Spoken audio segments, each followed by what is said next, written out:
Shalom jemaat yang terkasih di dalam Tuhan Yesus Kristus. Penuntun Saat Teduh Sinode Gereja Kristen Jakarta hari ini Senin 5 Desember 2022. Kerinduan untuk dipulihkan. Markus 10 ayat yang ke-51 berkata demikian.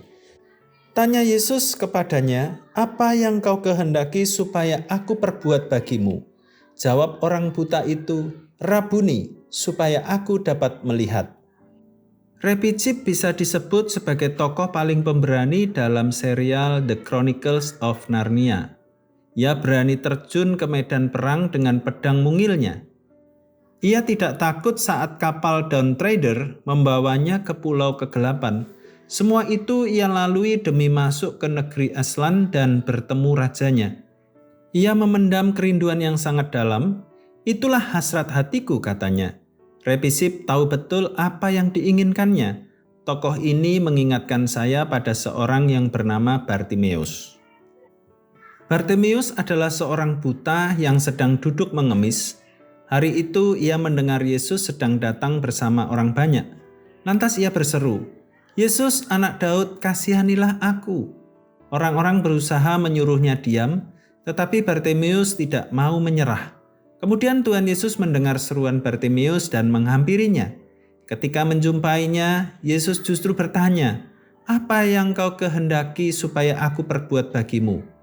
Bukankah Yesus sudah tahu jawabannya, tetapi mengapa ia menanyakannya?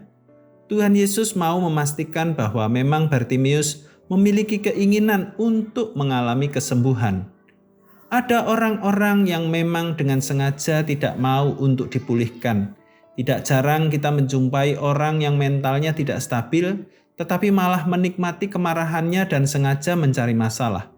Ada yang tahu hatinya terluka, tetapi tidak mau mengampuni agar terbebas dari luka itu.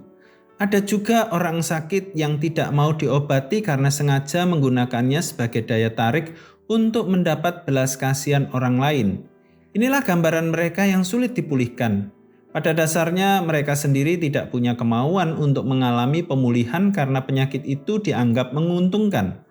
Padahal sebaliknya, penyakit itu merusak tubuh dan jiwanya.